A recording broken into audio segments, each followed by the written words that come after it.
hold on. Yeah, Start yeah, the podcast facts. because now we gotta talk about like all this. I told you, subscription-based model. You're sleeping. Fuck the coaching. I know, right? Do a fucking Yeah, subscription-based you're model. right. You give That's tips of true. the day.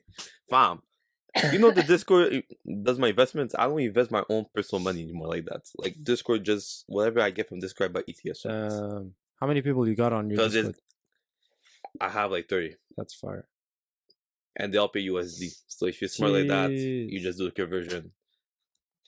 Because at the end of the day, whether I tweet or whether I do Instagram, this and that, I don't give a fuck because the Discord's still going. The more people you have, sure, the better it is. But I'd rather just focus on that than like being an influencer, this and that, because I'd rather be paid and have my pockets heavy than everybody knows who I am and you have zero to all this shit. Yeah, facts. I'd much rather be like low key about it and have actual money than be putting on social media and actually be broke. I'm trying to be an influencer, so I can't relate to you guys. Yeah, Sasha's doing Do you- YouTube right I'm trying now. to get that affiliate marketing money, so Yeah, affiliate marketing money I'm is joking. crazy, but it's just because I really enjoy it. Like that's why. For me, it's like it's something that I really that's what I'm really saying. enjoy. You actually enjoy it. Yeah, you're right. But maybe you're also just not doing the right type of content for you. Yeah, that too. Because like Yeah. you know what? I've been doing a lot of research of like because there's so much different kinds of content. There's long form Mhm. content equals YouTube. There's short form content, TikTok, Reels, whatever. And so like some people prefer different kinds of content. Maybe I should you know? do written content because I'm good at like writing and stuff. And Yeah, well, exactly. So you are a very good writer, and also if you don't want to show your that's face, the thing. Yeah, I know a lot of like it's actually a lot more guys that I follow on Twitter who just tweet. maybe I don't know if it's a girl or guy thing, but most of the guy influencers that I follow, it's from Twitter. Yeah. Whereas most of the girls that I follow, they're all on IG, they're all on YouTube. So Yeah, maybe it's fam. just the type of content that doesn't work for you necessarily. So you have to figure out what content works for you because it's impossible to run a business in 2022 without social media, in my Facts. opinion. It's Facts. true. It's true. You see, If you don't exist on I don't social know. media, you're dead.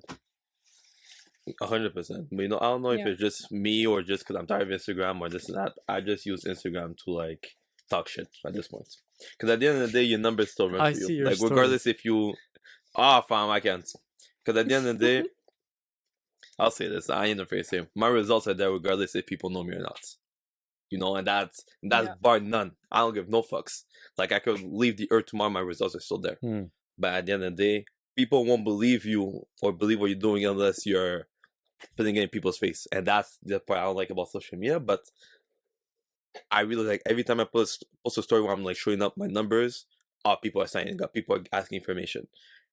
But if it was just me talking and not putting anything and just putting a bunch of content where people gravitate to it, yes, 100%. But my conversion rates wouldn't be the same amount or wouldn't be at the same percentage if I didn't post my numbers. And I think that's where, like Sasha said, like, especially in 2022, I think so many people are just tired of the information. They just want to see the results. So that's why you just have to, like, show your numbers and say, okay, well, fuck whatever you think. And this is what it is. Either you fuck with it or you don't. And get on with the story. Actually, for me, for right now, I feel like it's the opposite. I feel like people are tired of seeing results and they want the information. They want to know how to do it. It's weird. That's what it is for me. And it used to not be like that. But that's where I am at my point. It's like I feel like I don't need to post my results anymore. I just want to post. I have an argument to this because me too, like I've stopped posting my numbers so much because there will be some people that are like, oh well, you're just like showing off or like you're just trying to flaunt your numbers. And Not even about showing off, but at some point it also becomes unrelatable. In the beginning, you're more relatable because you're getting $100 in sales, $200 in sales. When you get to like $100,000 in sales per month, you're not relatable to anyone anymore. So all the newbies are like, they can't relate to you anymore. It's too like intimidating. That's a good point. But I get what you're saying. But honestly, like, because a lot of people, ever since I stopped showing my numbers as much and like stopped showing like monetary, numbers and everything, a lot of people are like, hello Sasha, can you start posting your sales again? It's really motivating. And somebody even on Twitter today, really? he was trying to scrap with me. He's like, oh, why don't you start showing your numbers or something? And I was like, I was showing my numbers and you guys were mad. You guys were pissed. Yo, you guys were mad. You guys were talking shit. Yo, so it's like which one do you want? Nah, you Exactly. see, So it's like, which one do you want? Do they want to see the like numbers or not? That's why it's really hard. It's really hard. You have to kind of. I think you need to do a you mix of speaking to both. my ego right now. Because for me, I don't give no fucks. I'm that dude. I don't give no fucks, bro. Cause nobody tell me I ain't doing my shit, bro. Cause I've been doing this shit since I was like 18 years old, 19 years old. So at the end of the day, I got numbers for years. And you guys remember during the pandemic, I used to post what stocks to buy at what price during the pandemic for free. For free, I got from $1. That's crazy. You know, and a lot of people were like, "Oh, I'm not gonna consume the information, this and that." As soon as the numbers, results, whatever showed up, now people want the information. But now it's like, and you'll see this weekend I went golfing. I posted one story. All the people are going to react, etc., etc. And they say, "Oh, show me." But you show your thesis, what you're investing in a company, or while you're looking at certain industries, they won't pay attention. So I think that is like the crapshoots where you have to give them a little candy so then they could come and then like actually understand and then look to open their eyes to the possibilities. But I think that when we spoke about a couple episodes ago, that's the part I hear about social media where you have to like infiltrate their brains with like thirst traps or like just Yeah, you have to lure things them that in with don't matter, something. and then after we have to give them the value on the back end. It's true. Yeah, there's a lot of ways I of don't doing know. it. I think doing both is ideal. I don't know why for me it felt like showing my results wasn't as impactful anymore. Maybe, yeah. I don't know. I think it's because people talk shit. I think because some people are like, oh, well, why are they showing their numbers? No, I And don't like really even care about that. It's more maybe because I don't know. Yeah, well, I think it's because like we feel like we're showing off, and like it's not like it feels weird. It's like at some point, because when I first started too, I loved it. Like I started posting my numbers, but I also like there is a little feeling in you that feels like you're showing off, but it's like I'm also just showing off my progress. But I think with anything in life, when you're showing your progress, you're in a way it feels like you're showing off, you know. So I think some people can be like, it's not, maybe we don't even care that they're mad, but it's like we know that it's kind of like it's kind of a weird thing to post. I don't know, but I don't really care anymore because because honestly, like I kind of took a step back because I was just like I felt the same way as you, Chris, but now I'm just like, now that I have people asking me like, hey, can you start posting that type of content again, I'm like, oh, so like there were people that did see this as being motivation, and that those are the people that I'm gonna stick to, because the other people, I don't give a fuck. Like I don't care anymore. And like what I'm glad about is that my content did have a shift of being a little bit more valuable instead of me just like throwing numbers in people's faces. I did try to focus on making it a lot more valuable. So like at the core of everything I post, I'm like, okay, is this going to bring someone value? So I am glad that that's kind of a shift that happened with my posts. However, I'm gonna reintroduce my numbers because I don't give a shit anymore. Nah, I fuck with it, and I was just gonna say, because I think that I don't know if I posted this story, but it's like the same people that talk shit, the same people that are gonna be watching. And for me, that's why I understood this. Like at the end of the day, that's so true. If I could help somebody else realize like what's possible out there, I'm not saying that.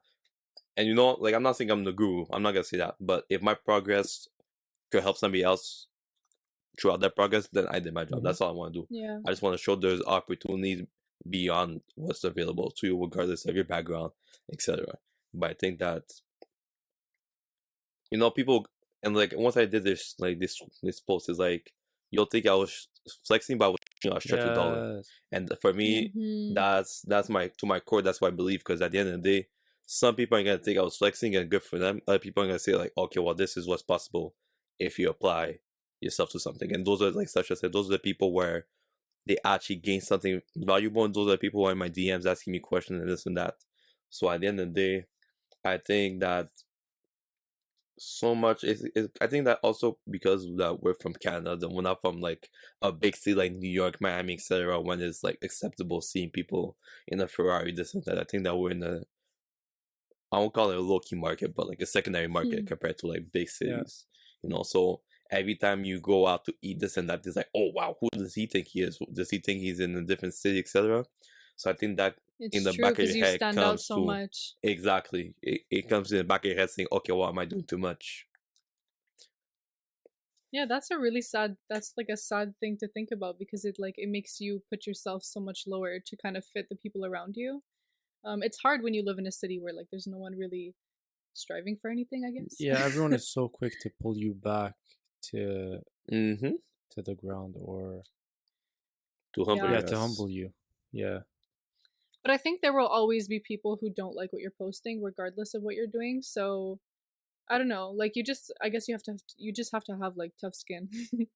But like at the same time as we're like saying that like, oh well, social media is kind of a choice. Like I think it's so important. I think like everyone anyone who wants to make money outside of their job, you need to get on social media because Yeah. I don't know. I think it's like it's no longer an option. Like you need to do it for a business. Business it's especially. like it's impossible without it. Business in 2022. Or maybe you can do it, but your business is not going to go anywhere.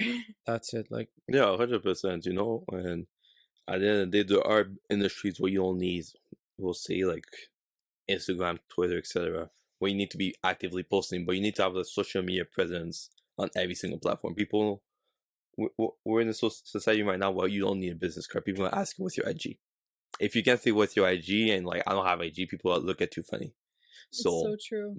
Building I want to say like a profile that gives an appetite for somebody to look through your profile, that's what you need to focus on. If nobody has the appetite to look back at your previous pictures and your stories and your highlights, then you need to look to optimize your social media so that at least when you present your business card, aka your IG profile, people have something to have a link to click and look to see what different products or services you offer.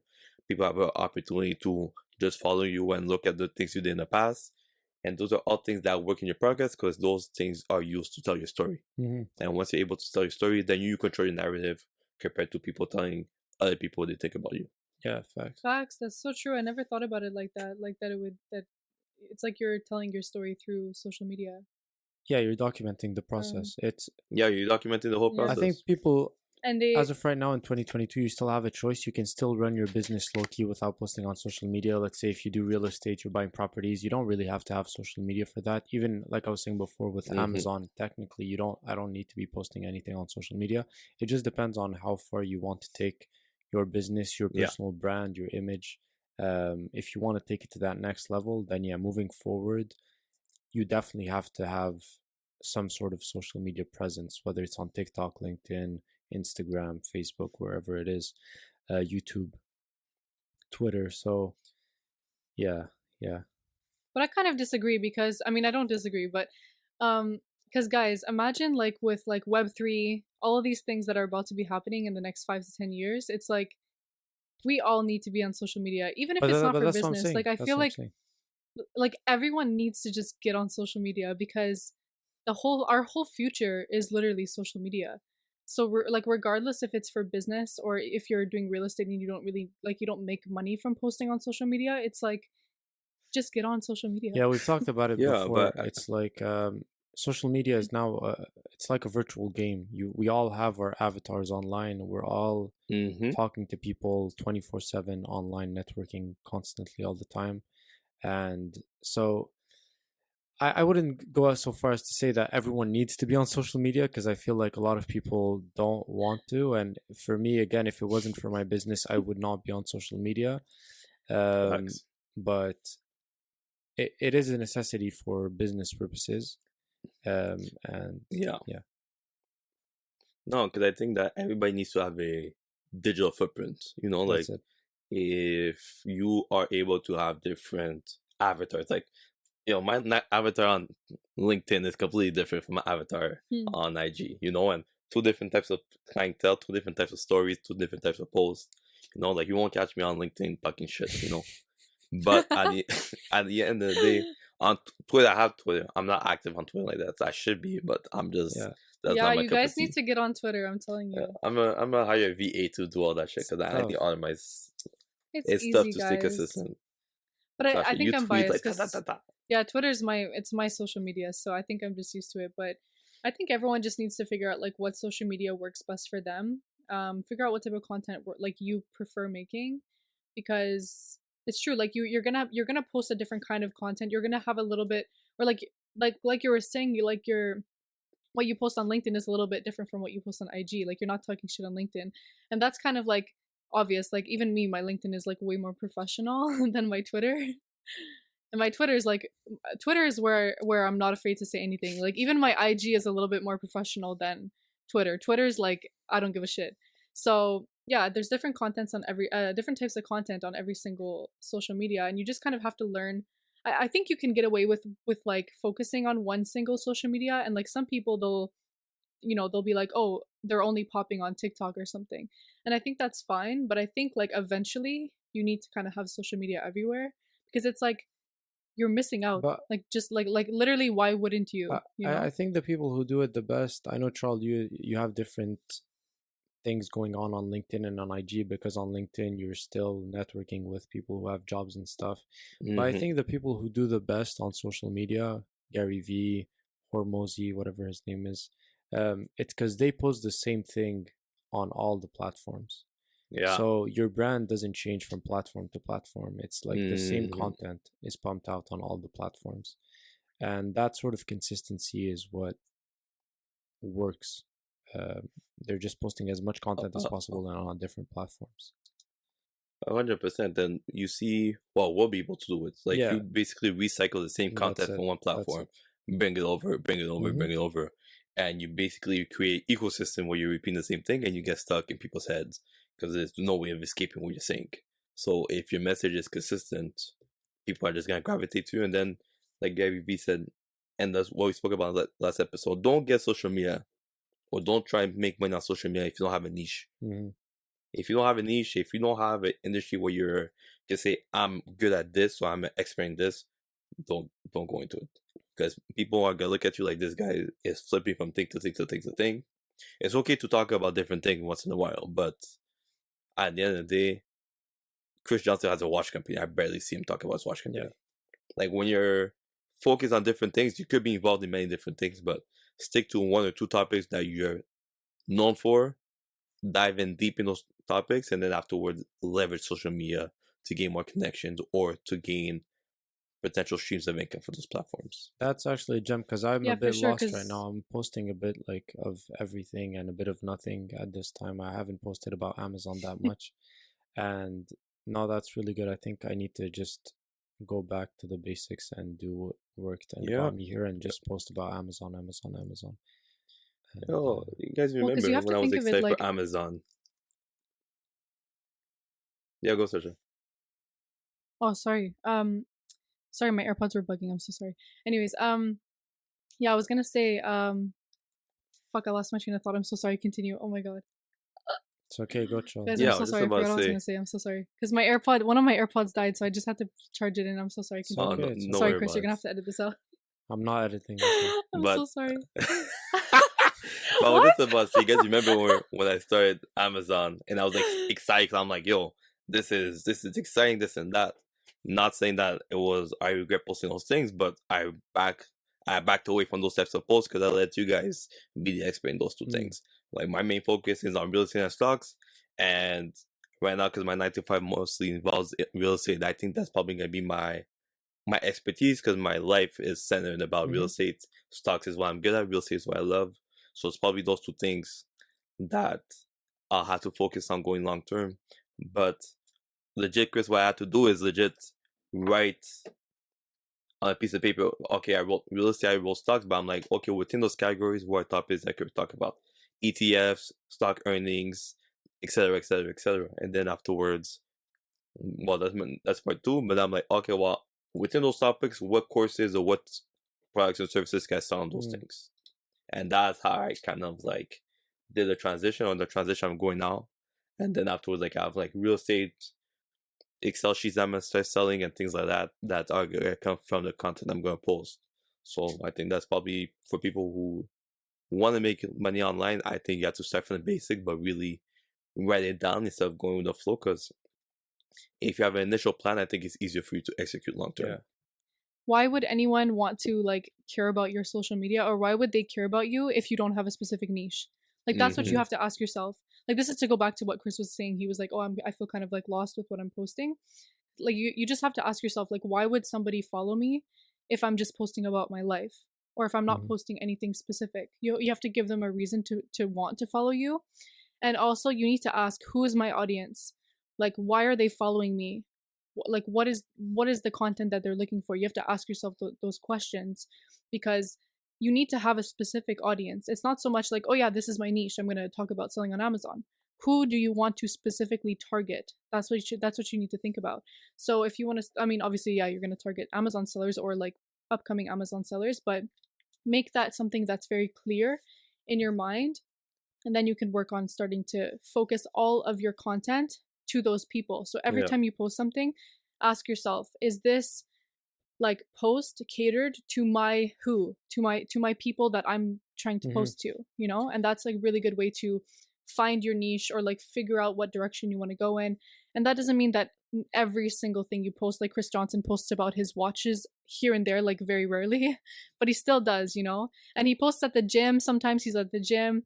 And I think that's a cool way to kind of also get yourself some extra people on the side, because people who like selling on Amazon and like the gym, they're also going to be like, oh cool, she also goes to the gym, or like, oh cool, Chris Johnson also promotes health. So it's like, it's nice to have a main niche, but also have a couple little like subcategory niches, I guess, but obviously focus on that one main niche. Yeah, and the best thing about it is, I think in theory, technically it's not even complicated. It's not like you have two options. It's either you add value through entertainment on social media, or you add value through sharing information. So I think those are the two main avenues that you can take. And obviously for us, it's not entertainment. It's more like sharing information and adding value that way, helping people start their businesses and realizing what's possible. So yeah, I think I just need to refocus on Amazon. And I think, Sasha, we talk about this a lot.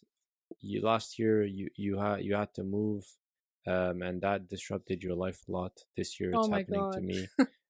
Guys, I had the worst year of my life last summer was the worst summer, I'm not joking, of my life. Like I wanted to die. So like moving, like just the whole situation of me moving wasn't as simple of me just moving.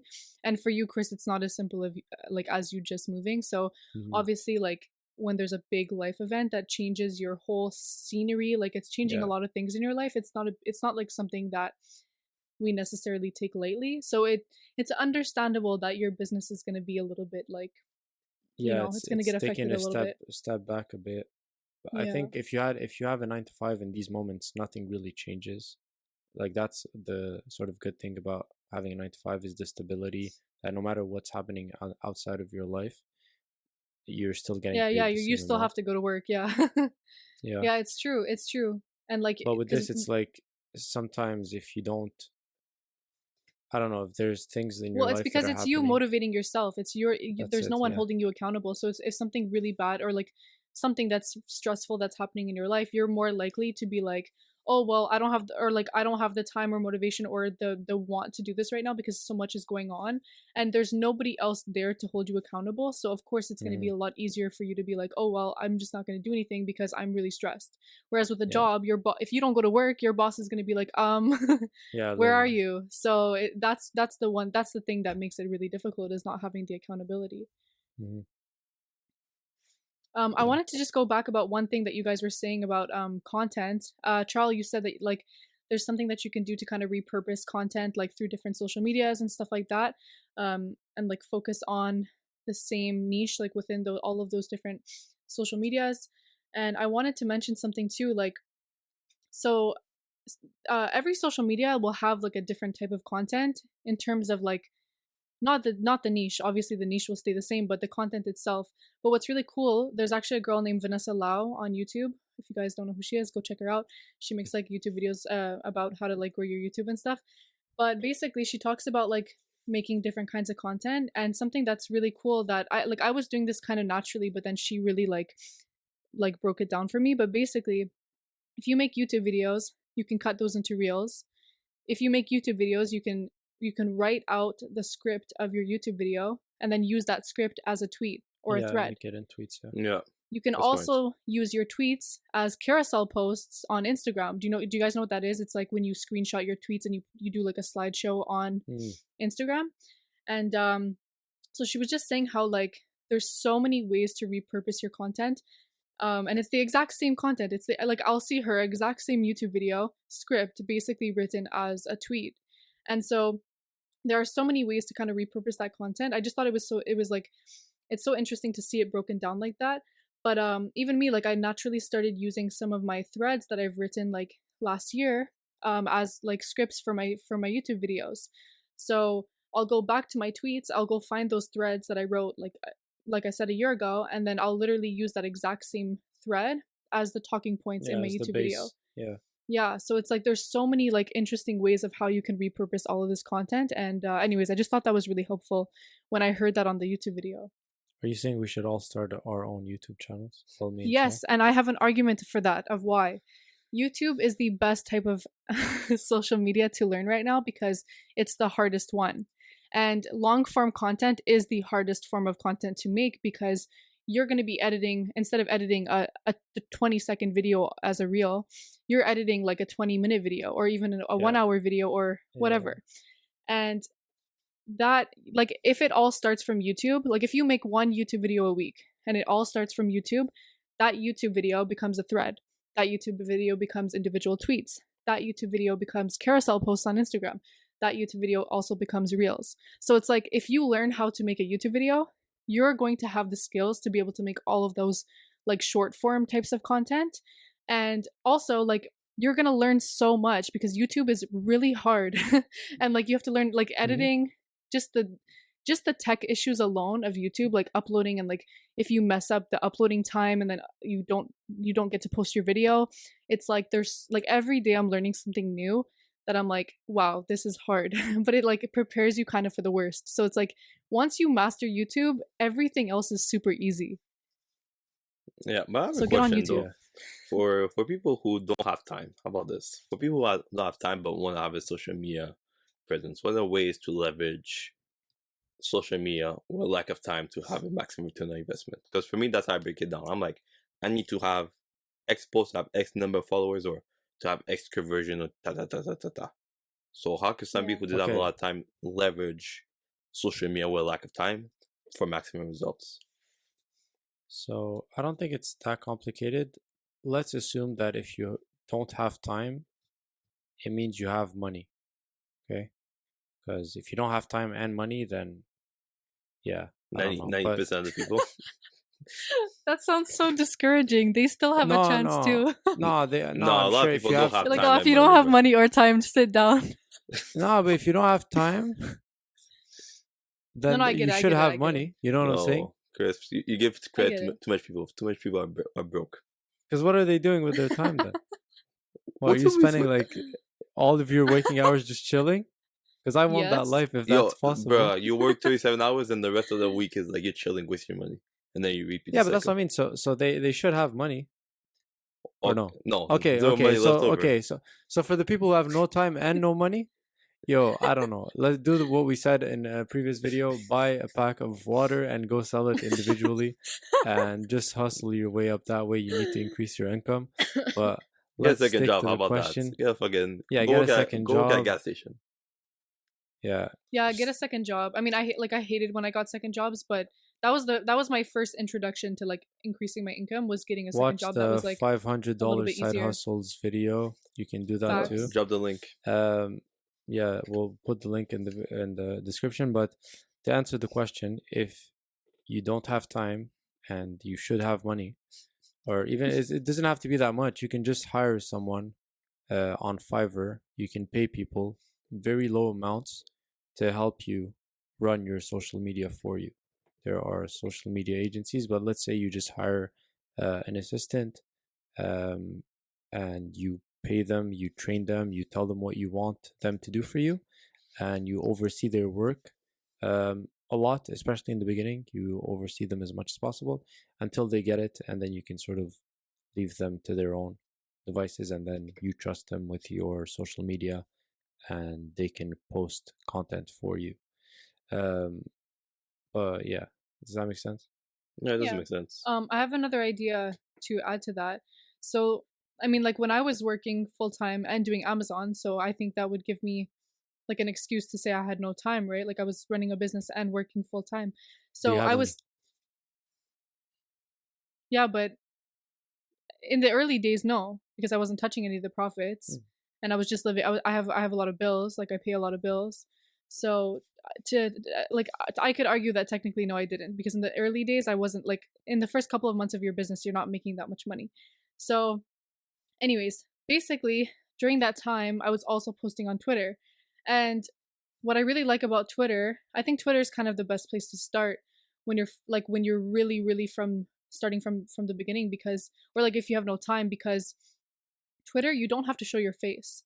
You do not need to go, like, at least for me, like when Yeah. when I do YouTube videos, I go put on makeup and I make sure that I look presentable, right? And it doesn't even have to be makeup. You have to go get dressed, you have to go do your hair. And I think that alone takes a lot of time. And it's like, to always look presentable, even us doing this podcast every week, I'm like, oh my God, I have to make sure I look good on Tuesdays, you know, like that's a thing that has become like important in my life, because I'm like, shit, I gotta look good on Tuesdays.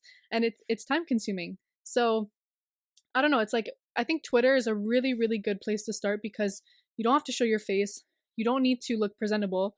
All you're doing is sharing information.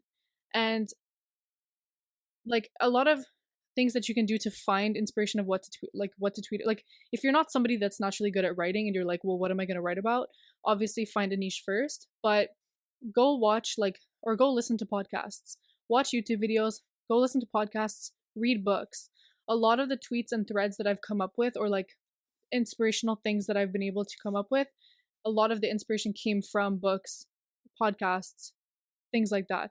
So yeah, if you have no time, I mean, obviously this still takes work, but there's less preparation. You don't have to go make yourself look good. Also, when I first started Twitter, like while I was working at my job, I would literally be on my phone writing tweets or doing something. So if you have a job that's like a little bit flexible where you can be on your phone, then at least, like, because you can't take a picture of yourself at your desk at work and make a TikTok, right? But you can go write a tweet. And if you're waiting for your doctor's appointment, you can go write a thread. So I think tweets are very like easy to get out, because there's no visual content. I mean, and there could be visual content, but most of it is just words. Also with Instagram, like sometimes I struggle with Instagram because it's like, it's pictures, and like sometimes if my room isn't perfectly clean, I'm like, oh well, I don't want to take pictures of my room right now because my room's a little bit messy. Whereas I can tweet every single day without having to make sure that I'm always 100% presentable. Does that make sense? Yeah, and you can also schedule tweets. So if you don't have time, you can pick a day, a couple of hours where you can do this either on Twitter desktop, so on the computer. If you go on Twitter, you can do this. You can schedule your tweets. And if not, Sasha knows of some apps that you can use. I'm sure she can give some apps. But you can schedule your tweets, so you can prepare tweets while you're at your desk, like she said, put them in your notes. That's what I do. I put them in, whatever goes through my mind, whatever I want to talk about goes in my notes. And then once I have a bunch of tweets, I just schedule them all and then let them go, and they get posted automatically for me. And that's what I used to do, or what I'm still doing. Yeah, the app that I use is called Buffer. It's completely free, and like I just schedule. I usually schedule 4 tweets a day, and you can even be at the gym. Like you can be on the treadmill, like writing tweets. Like you can literally write tweets from anywhere.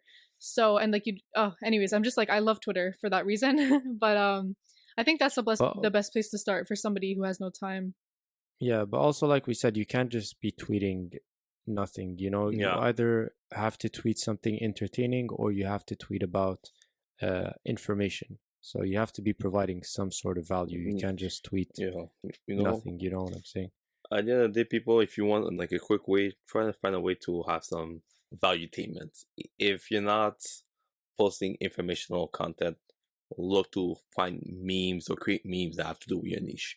That's a quick way for you to have engagement, but also provide value. If you're able to do inside jokes on your industry, etc., that's a quick way for you to be able to produce fast content, digestible content, when you don't have the mindset to divulge all the information possible. So I think that's a quick way to be able to scapegoat the prerequisite thinking and all the planification that it takes to have your tweets scheduled as well. You can just make a picture on Canvas, post it on Twitter, have the reaction, have the engagement, and keep it rolling like that also. Guys, so do you also remember when early COVID happened? And I don't know if you noticed now, but there's a bunch of businesses that shut down, right? Like Yeah, of course. there's Yeah. A lot guys, of you know businesses didn't make you it know the past COVID. arcade. There's like an arcade on St. Catherine Street that we all went to when we were kids. There's an It arcade. moved. Did you That guys shut go to down? that? No, it Yeah, moved it's to gone. Laval. What? How it moved. No, it moved to Laval. Okay, I thought it got shut down because of COVID. But anyways, No. that's a bad example. There's a lot of businesses that got shut. Oh, where I used to work at a store. Maybe they moved too, I guess. But yeah, I used to work at a store for babies, and that shut down too. No, but I think a lot of Okay, well, mom and regardless. pops, a lot of mom and pops businesses, they shut down. Yeah. Regardless, a lot that's of the thing. businesses ended up shutting down, especially like restaurant businesses who were forced to close for most of the time. A lot of gyms. And what I always say is the reason why these businesses weren't able to thrive is because they did not go on social media, because They have the- no the online bus- presence. exactly, the businesses that did end up thriving, we saw so many businesses be like, we're offering food online now, or like we have an Instagram page now, and it's because they were all forced to start going online. And so the businesses that didn't adapt, where are they now? They're all shut down. Yeah. So this was like a huge turning point, I think, in our world, because now all businesses will never make that mistake again. Everyone is online. Everyone has an Instagram for their business now. And so I think that's just really interesting to think about, because a lot of businesses had social media before COVID, and you know, it's like the reach of the amount, like the reach of people that you can actually get with social media compared to just in person is so much higher. There's so much more potential. And I feel like a lot of businesses that weren't doing that didn't have that reach, or maybe they were just so comfortable with being in person and being like a local store or something. But I feel like a lot of them were missing out on this, and they were thinking like they weren't thinking ahead, you know, and COVID proved them right, you know, like they ended up all shutting down. And I don't know, I think it's just really interesting to think about, and I think that's why it's so crucial to have social media for your business now, because we don't know what's gonna, like, now that we saw what could happen, this could easily happen again, and we don't know what the hell the future is gonna hold. We don't know what's gonna happen in the future. So regardless, like being online versus being in store, it's like there's nothing bad that can happen. No, I agree with that. And like we spoke about, I think anybody would be stupid not to leverage social media for extra sources of income. Because at the end of the day, you know, and we're seeing all these people getting laid off on their jobs, unfortunately. But if you don't have something producing or a way to leverage relationships through social media, and I think a lot of us make connections because of social media. So I think there are a lot positive, but you have to use social media to build like a personal brand, regardless of the long-term goal you have. If people are able to know you through social media, it could bring advantages in the real life, and vice versa. Once they're able to leverage social media, you're able to leverage a relationship, which allows you to leverage opportunities, which allows you to leverage profits in the future.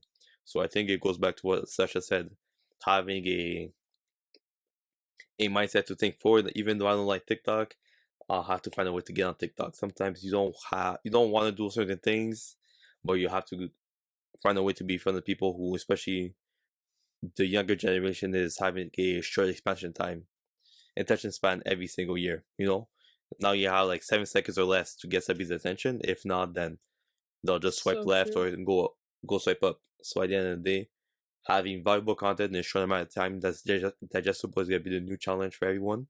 So if you do have the money, like Chris said, hire a firm, hire somebody who's experienced in social media, learn from their doings, and try to implement those things. I'm not saying go pay $5,000, because a lot of people are gonna say, I'm gonna revamp your IG, and they just use old techniques that used to work. The algorithm is continuously changing.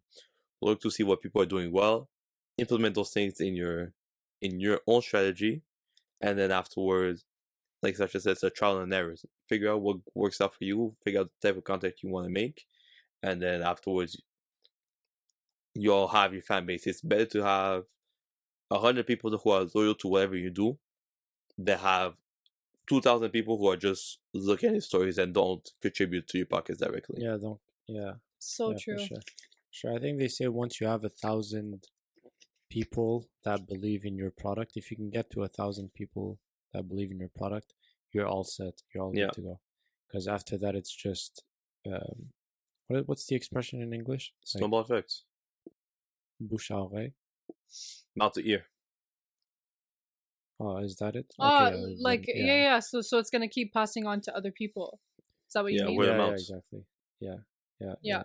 So that's all we need, guys, is to get 1,000 committed people to your business or to your service or whatever you're offering, and after that, it's like you should be good to go. Yeah. Can you guys just talk about like your coaching and how social media impact the way you're able to have a secondary source of income from Amazon? I know like we spoke about like focusing on one niche and having multiple streams of income from that particular niche. Could you just speak about like how IG or Twitter allowed you guys to have more, we'll say, I'll say like credibility, but it allowed you to potentially scale up your coaching business a lot faster than if it was just word of mouth? Yeah, well, Sasha, I you was wanna actually go? gonna say this. Yeah, I was actually gonna say this before because I think Charl, you mentioned that like you can meet people or something like that. I think you had said like you can Yeah. meet people through social media, and I was gonna mention that the amount of people that I've met through social media that like I never met in real life. You know, it's crazy like how many people I've been able to meet and like network with, and it's primarily online. So I think in general, like just being able to have the opportunity to meet people online and find all of these like-minded people no matter where they are. Like I teach people that are from Texas, I teach people that are from I think Chris had somebody from Spain. I don't think I've had anyone that was on the other side of the world, but I had at least a lot of people in the US and Canada, and it's like I would have never met this person if it wasn't for this. And so it's just really interesting that my business was able to grow so much and I'm able to offer services to people from across the world. And yeah, so I think social media played a huge role in that. And like when I started actually doing it, it was never something that I planned on doing, but it was the amount of people that I started meeting and the amount of demand that started like falling into my lap. And so I had so many people asking me like, "Oh, what is this? What is this? Blah blah blah." And again, these were people from anywhere in the world. And that's when I saw the opportunity. I was like, oh, this is really cool that I think I started by teaching somebody who is in my city. But then once I started like speaking to people outside of where I live, that's when I realized like, oh, I can actually this can grow like to the point where I'm teaching someone from anywhere. And just knowing that I'm able to get the reach of people from all over the world shows how much potential your like a coaching business actually has, because you can teach people in your own city and there's usually going to be a cap to the, or maybe not, but like there's only so many people that live in one city, you know. Whereas if you can teach everybody in the whole entire world and it doesn't matter where they're located, it's like the potential of this business is so high. So that's what I kind of noticed once I started having people from random countries messaging me. I was like, oh wow, I can actually grow this into something real. And so that's what made me kind of pursue it a little bit more, because I saw how like how much social media is allowing me to grow this. And yeah. What about you, Chris? Yeah, of course. No, I think it's true. Like before, I don't know, coaching was very limited, or consultation services or things like that before the internet. I can't even imagine. Like you were only available to The people whoever you could in your reach village. physically. Yeah. Yeah, Your basically. village. And now we can reach like people in Europe, people in Australia, people in the US, Yeah. people a bit everywhere in the world. And it's just crazy to see that a lot of people want to start an Amazon business. So yeah, it's never something we planned. It's never something I thought I would do, to be teaching other people how to do what I do. A lot of people were telling me, why are you even teaching? Like, why are you even telling people how to do what you do? But it's just because, like Sasha said, there was so much demand, so many people asking, what is this? What are you doing? How are you doing this? And so from there, we started it. And Can you imagine like 40 years ago if somebody thought that this would ever be a thing? Like random kids on the internet like learning how to sell on Amazon and teach people how to do it? Like if you yeah, really think about it. there's literally nowhere else that you can learn other than from the internet for this specific thing. Exactly. It's not like Like it's this was taught. not a thing 20, Yeah. 40 years ago. It's Yeah. crazy to think about that, because I'm sure our parents and our grandparents are like, what is happening? And that's going to be us in 40 years from now. We're going to be like, holy, like what's happening to the world? Everything is progressing so quickly, because there's opportunities that exist today that didn't exist 20 years ago, that people never even would have imagined were even possible. Yeah. 100%, you know, and to go back, you know, we spoke about like ways to like leverage your social media presence, but if we were to like, if somebody came to us and said, okay guys, I'm like 27, I'm a nurse as a full-time job, I'm trying to teach other nurses or try to teach health online, what are the first steps, or how can I leverage my brand to make money outside of my nursing practice? What are some tangible things that we could say, start with this and that'll lead you to have X amount or X things in the future? So this nurse is trying to, like, she wants to learn how to teach like nursing skills, right? Online. Or just build a like a platform teaching like Yeah, something. health. Well, Is she is she a self-employed nurse or No, it works for a hospital. works for a hospital? I don't think we have to think about it that technically, but like, let's just say she wants to build a brand about nursing. No, because No, I get your okay, question, whatever. but like, let's just say she just like, she wants to teach nursing online, okay?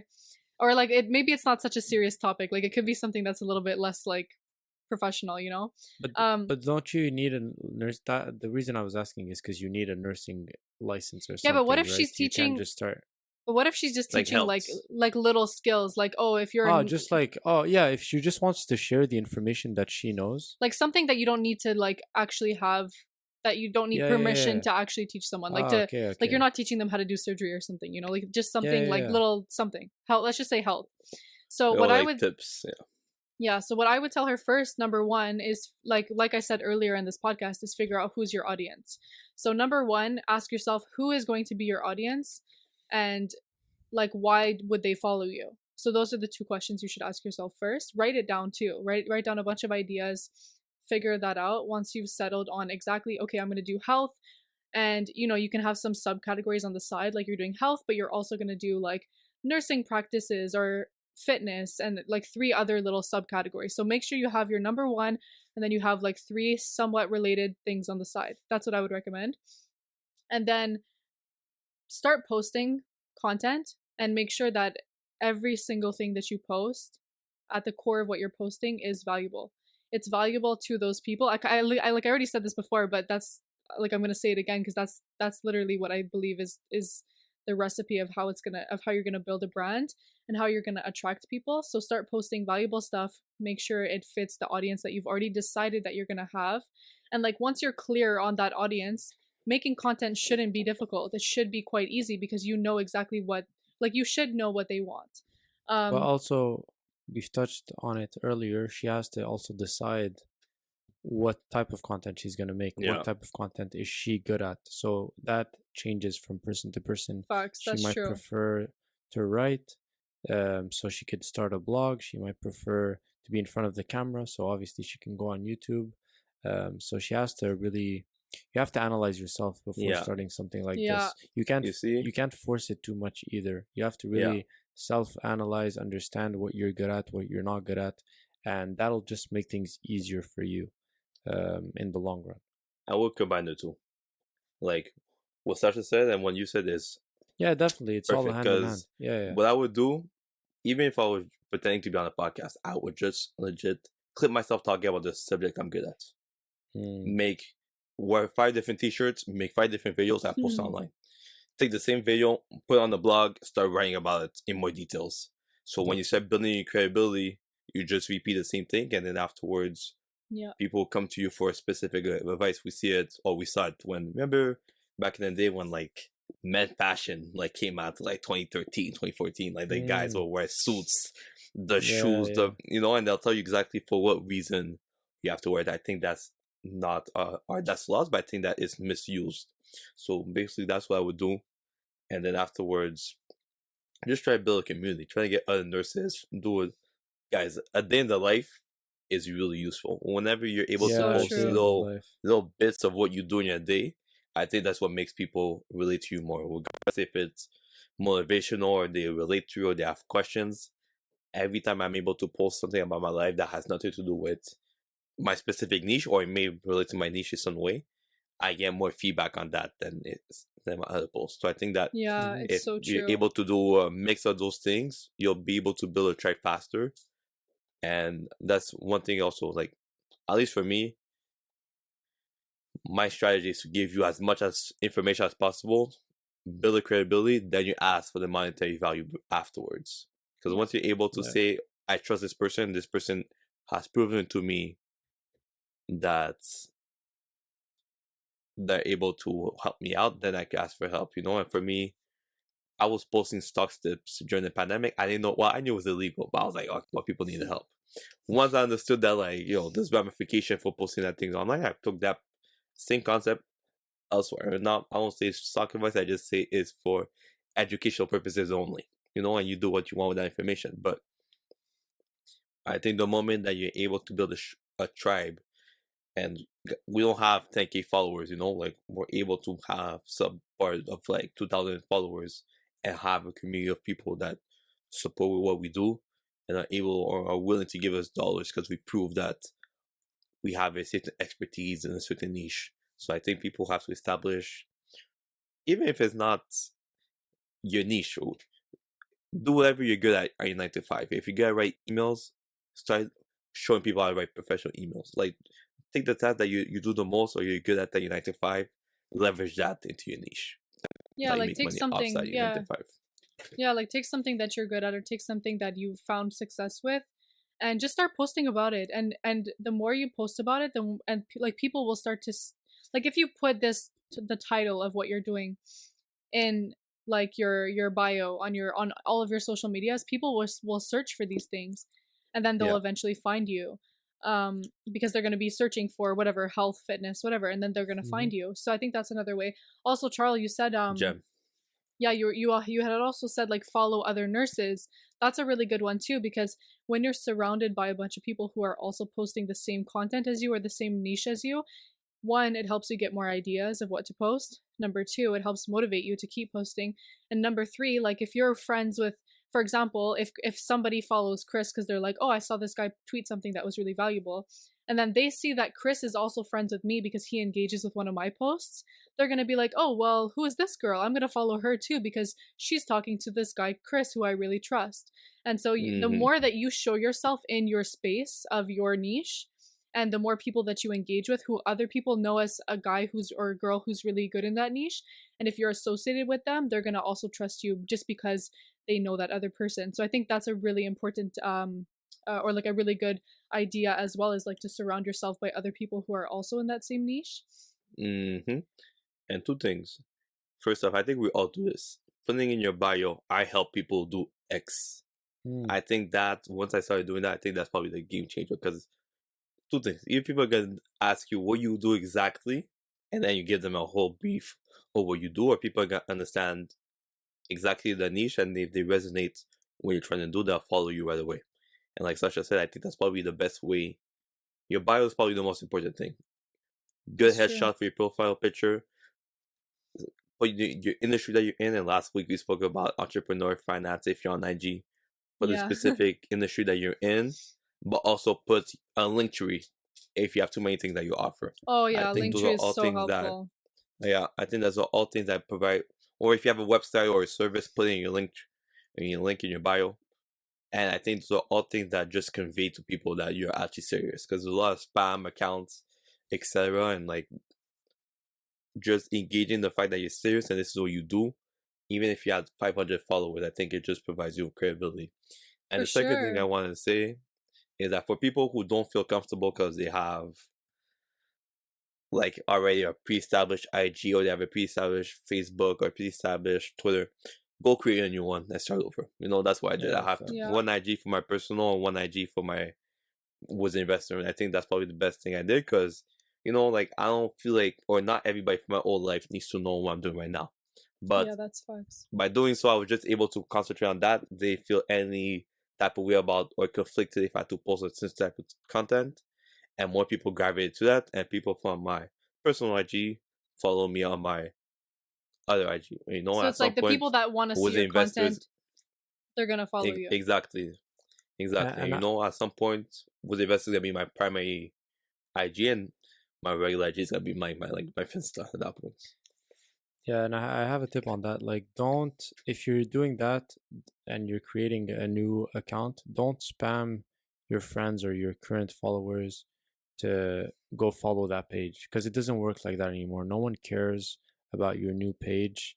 And the internet is so big and so amazing now that you'll get strangers that'll follow you if you start posting the right content. If you start posting reels, let's say on Instagram, you'll get strangers following you, and those are the people that you're aiming to bring into your brand. I think that, yeah, spamming your friends to follow your page does nothing in the long run. So yeah, just And wanted to also say your that. it's your like your friends aren't the ones that are usually commenting Yeah, on your your friends posts. won't be your customers. So it's like They're not they'll gonna support buy you. your service. It'll just Yeah. actually make the ratios of how many followers you have versus how many supporters you have actually further apart, because you're gonna Yeah. have a bunch of like ghost accounts, your friends, who don't actually care about your content, who Yeah, are not gonna they go never ask to be there. So yeah. with, like, for us, Facts. for example, the podcast, I don't think any of us asked anyone to go Not really, follow no. our page. Like, I never asked anyone, any of my friends, like, go follow Me the neither. podcast, because, like, I don't care if they follow it or not. Me We'll too. get Like I want strangers to somebody, follow. I want the person to actually want to see our content. Yeah, you know? exactly. Yeah, So it's not, 100%. so it doesn't work like that anymore. Before, that was like a strategy, but I think that strategy is a bit dead now, because those people that know you are not your customers at the end of the day. They're just people that know you, and that's it.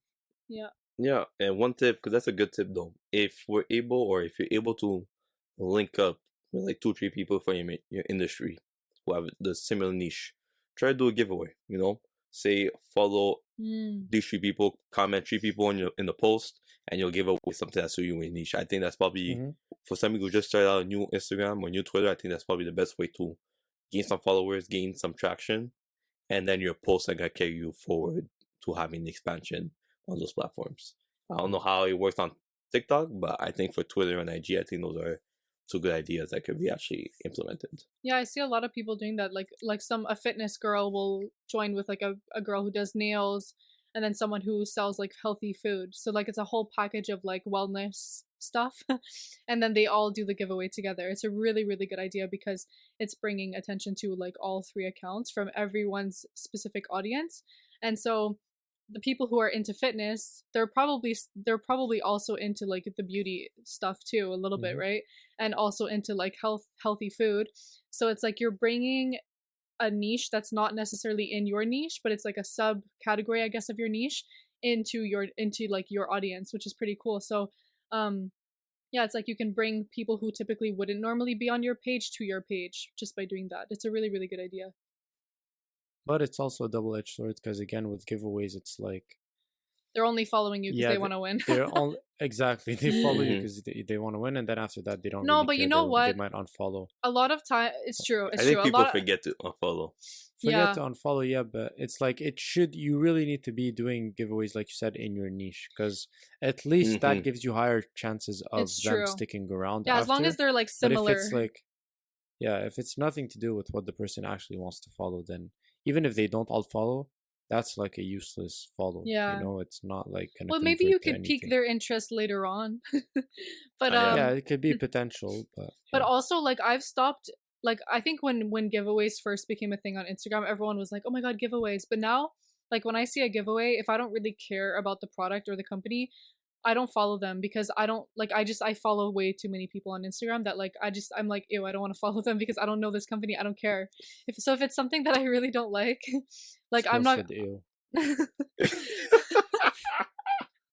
So if it's something that I don't like I'm not gonna follow them. So I think a lot of people are using that. Like a lot of people don't follow accounts that they don't want to follow, because I don't really care about my like Instagram ratio, my following to follower, but a lot of people do. So imagine. So either they unfollow you afterwards, or like, but even like from my experience, like I just don't follow pages for giveaways that I don't want to follow. If I like their what they actually offer, then I'll follow them, and maybe I'll still unfollow them later on. But at least I got to learn about their brand, and they could potentially get a new customer. No, I think it's very insightful. I just like wanted to add, like, at the end of the day, people, if you're looking to have multiple streams of income, a lot of it has to come with like social media. You know, at the end of the day, and here's a trick. This is what I started to do. I need to get back to it. A lot of people are depressed at night. You know, as soon as 10 o'clock hits, a lot of people have their feelings. A lot of people are contemplating life. A lot of people are hating their relationship. That's the time you make your money. And also, what I started doing is that I started posting stories at like 10 p.m. until 6, because those are when the people stay up. You know, a lot of people are thinking about how they're gonna pay their bills, etc., etc. And like, think of it as like an infomercial. You're just providing them an opportunity to change their life, and you give them like a discount, and then afterwards, 6 o'clock hits, you take it away, and you're back to your regular scheduled programming. So that's, if you have a service to offer that could potentially, I don't know, if it's like a tax plan, if it's a budget planner, if it's Amazon FBA coaching, like you put it from 10 to 6, people gonna be like, shit, that's my opportunity. Is that what those late night infomercials were? Yeah, yeah, that's the way it worked. I made my most money on that, because people are like, shit, let me just join. You know, like they'll look at it throughout the day, but at night, bro, you lonely, you don't know what you're gonna do with your life. That's so funny. I'll stretch my hands. But you guys remember on TV, like if you stayed up late at night, there was those blue background infomercials of like selling you 100%. If that's the actual marketing strategy behind it, that people are depressed at night, that's actually so funny. That's what it is. For real, that's so smart. I didn't know that's what it is, because that's when you buy the most genius. useless things. It's when you're bored and lonely. Remember those people, the girl talks at night? Oh yes. Like call this number, you have, you know what? Yeah. It's for the people who have nothing to do at night when you're lonely at hell. You know, so when you're lonely at the house, hey, you're willing to do you want just to look for advice or from guidance from life. And you know, like for me, that's probably been like the so most funny. The best strategy I was able to implement the last few months. You know what I've been doing? It's kind of similar. I used to be like everyone used to always be like, oh, don't post on like Friday and Saturday and Sundays because everyone's out having fun. But then I started like, I saw someone post this. I wish I could remember who it was, but they had said like, don't be afraid to post on those days because you're going to attract the audience who is also thinking about this. Like they're not out having fun on the weekends. They're also thinking about the same thing as you. And so I started like still somewhat posting on weekends and like even on a Friday night. Sometimes I'm like, oh, I have a banger post, but then I'm like, oh, I'm not gonna post it because like everyone's out right now. But you're going to attract those little people that are by themselves right now in their room, depressed, not necessarily depressed, but just like there's certain people who are on social media because people that are on the same vibe as you. Exactly, and they're not out right now. They want this content, so it's like in a way it's like they're going to relate to your content even more because you're posting it on a Friday night, because they wouldn't expect anyone to post on a Friday night, and they're going to be like, oh wow, it's fine, there's finally someone on the planet who also wants to do this type of stuff on a Friday night. So you're really going to attract those people a lot more. And when I read that, I was like, that's the best advice I've ever heard in my life, and it's so helpful. I had posted something about it and I had so much like good feedback of people saying like, yes, please keep posting on like Fridays or blah blah blah, like something like that. And it's just like, it's like when you post at those weird times where like you think you're not supposed to post, sometimes that's when you can get the best audience. Yeah, I think overthinking your content like that might be like a number one killer for why your page is not progressing, because you're overthinking everything like that. Like, oh no, I'm not going to post it this time because at that time it'll perform better or whatever. Bro, just post. Like, it's, and I'm guilty of this in terms of I don't post enough on social media, or when I do, it's inconsistent. So on some days I post a lot and then I go ghost for a week. And so that's not great.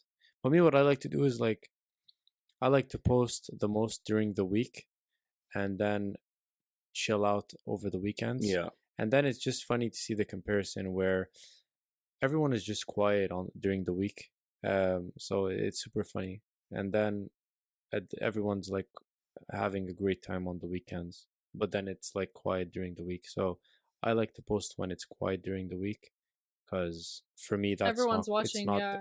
everyone's watching, 100%. And it's not quiet for us, because we actually like enjoy what we do. And Oh, because we're posting on the weekdays when no yeah, one exactly. else is posting. Yeah, it's true. Yeah, because you're actually doing like what you love to do, and so you're posting about it.